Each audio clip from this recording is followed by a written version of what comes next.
So today we're off to the dry ski slope in Copenhagen. It's trams here, I'll tell you in a bit. So now we've got to where we are with the tram. It was about 3 stops away, so not far at all. And from what I was saying before, we're going skiing on top of a building. It's a dry ski slope, it's completely open to the elements, and it is currently raining, so that's going to be fun for us. And we haven't come prepared because I've only got this coat, Joe's not even got a coat, we haven't got any fluffy socks. We both decided we're going to do snowboarding, which I'm not so bad at. Joe's still possibly learning, so we might. I'm still bad at. So yeah, well, it's interesting to see what it is. If you've been skiing before, you'll know what a drag lift is, and that's what the drag lift takes you up to the top. And it's an absolute nightmare on a snowboard, so we picked the wrong one probably. But yeah, we're going to walk there now, and then I'll talk you through how much it costs and the whole, you know, system of getting on your skis and stuff. Got our equipment we've just got here. You get proper little ski passes, like hard ski passes, which I'm quite surprised about. We've got an hour up there, and it's cost us £40 each for the snowboard hire and the lift pass. £40 for everything each. Yeah, it is expensive, but it's not every day you can ski on top of a building in Copenhagen, so or snowboard Rocky. We're a little bit late because the route I thought included a bus and it wasn't just a train. So I had to walk or run for half an hour, so now I'm exhausted. First challenge is getting up this thing that I've never actually done on a snowboard before. Already? First time skiing somewhere like this? On a building. So I think something to do with the plastic on here is recycled or eco-friendly, it says online. I'll have to find out more information. But it's something to do with this building that's like really eco-friendly. And they just decided to build a ski slope on top of it. And a big climbing wall as well. Yeah, the climbing wall's huge. So if that's more your thing. You might have seen this place on TV. God, it sounds exactly like skiing on ice. Yeah. If you've ever been skiing before, you'll know what I mean, that noise of just ice. Look at all these flies. Get that on the ski slope. Yeah. So it's basically just grass. This hurts. Turns out we could snowboard on snow, but not on here. So, just enjoy the view.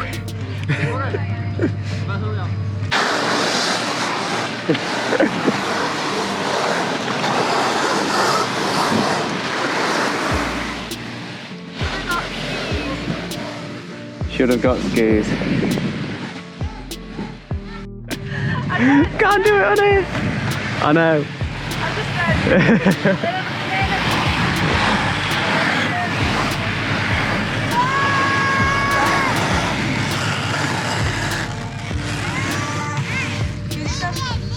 We can't snowboard on this. You can't even stand up on it, no matter snowboard. We can ski on it, probably. Well, I have skied on dry slopes before. Skiing, you can be a bit more controlled though. Yeah. Dad, if you're watching this, you'll know what it's like snowboarding on ice. This is 10 times worse. Yeah, it's not great. And it's raining, so it's slippy. But the view's nice.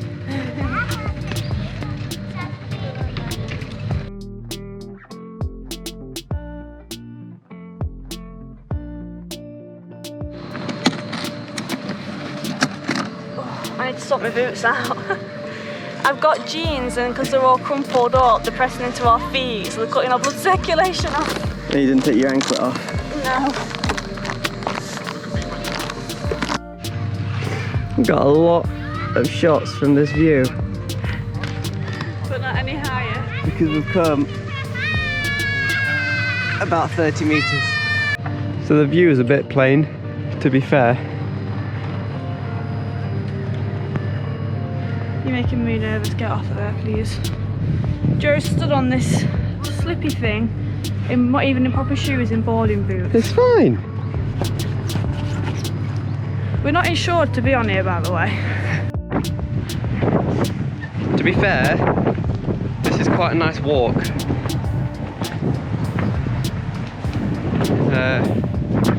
It's just quite interesting being on top of a factory, to be honest. It's all built like this tiny little nature reserve sort of thing. Oof, that steam or whatever it is nice and warm. And now we know not to board on a dry slope. I'm just glad we didn't go for 2 hours.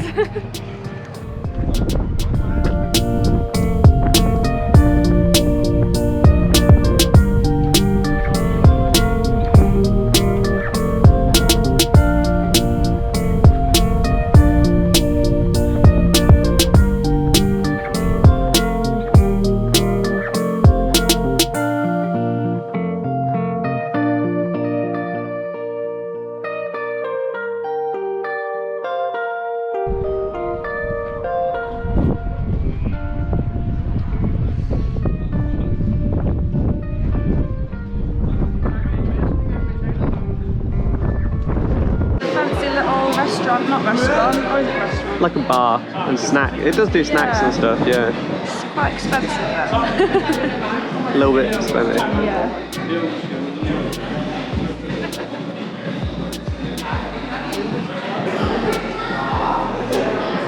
It's 40 for a latte, which is... That's probably around the same price you'd get it down. Oh, it's double actually. Wait, It's about not, 20 for a latte. Yeah, wait. That's £5. £4.60 for a latte. So it is a little bit on the steeper side. Just like the slope. And it's the Carlsberg is the same, so £4.60 for a Carlsberg as well.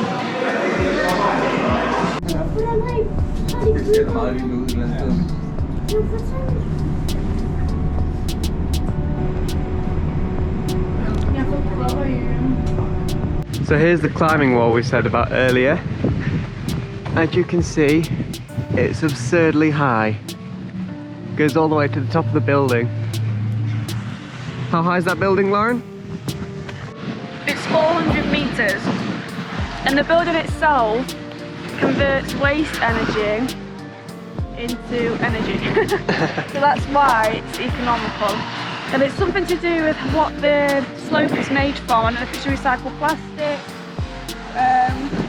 So basically it only opened a few years ago and it's meant to be really eco-friendly. And yeah. And very difficult. Climbing wall on it. So we survived that without breaking a wrist, which is good because we weren't insured for it. And now it's just a... I think that's why I was a bit more cautious, to be honest. Yeah. I didn't want to, if like when you're on a board you have to put your weight back, if you put it forward then you end up falling flat on your face, or you put your wrists out and end up breaking your wrists. So I was doing everything to avoid having to fall forward. Yeah. And I've got a wet bum. And there were little kids skiing past us. Yeah. To be honest, I think skis, if you're already a skier, would be quite easy on there.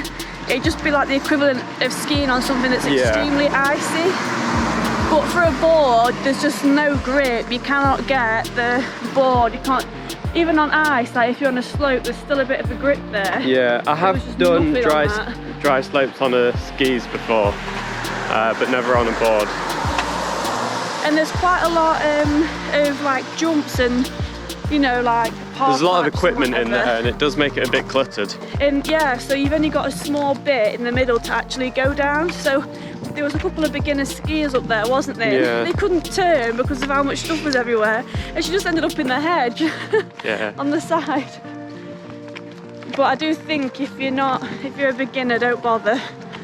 Yeah, it's definitely very difficult. And you can walk up it for free. Yeah. So if you're a beginner, just do that. I'm glad we did it. I originally saw it on TV. I think BBC did a documentary about it. And I originally saw it on there and thought, oh yeah, I'd like to give that a go. But honestly, it's too hard. maybe we should have tried skis. They did say boarding's a lot harder. Yeah. There's just nothing to grip on at all. It's worse than being on ice.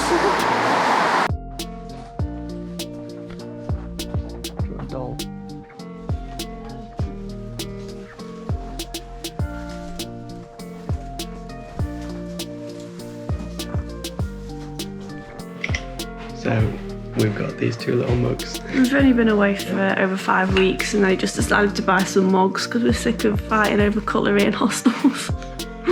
Although you do know now we brought these, every place we go to there'll be loads of mugs and plates and everything else that we need.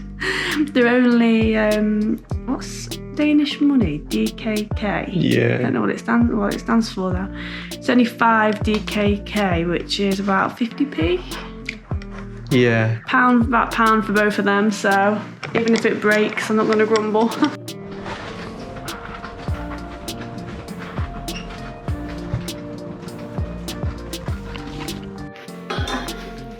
So we keep forgetting to bring the GoPro down and film us cooking, but this is the last dinner. Pesto pasta. It's not that grim. Okay, then the last dinner in Copenhagen. Our last supper, Jesus. Pesto pasta with the leftover carrots we had the other day, mozzarella and tomatoes. Hell of a lot cheaper than eating out. Yeah. Still, all of this cost us about £60, was it? Yeah, your camera's blurry. Sorry, excuse my shaking. We had to film this on Joe's phone and the camera is awful. It's not awful, it's just broken. It's way too early in the morning. And we have to walk to the train station. And it'll be very cold. But off to Italy. When? 5 o'clock in the morning. The tram to the airport. Yeah. So hopefully be able to get into Italy, but to be honest with you, I'm not sure if we might have to do 5 days quarantining. We shouldn't, because we've been out of the UK for over 5 weeks now. The form says we don't, but... Yeah, but trying to tell people, especially the officials, that we haven't been in the UK for that long is quite hard. They don't seem to believe you.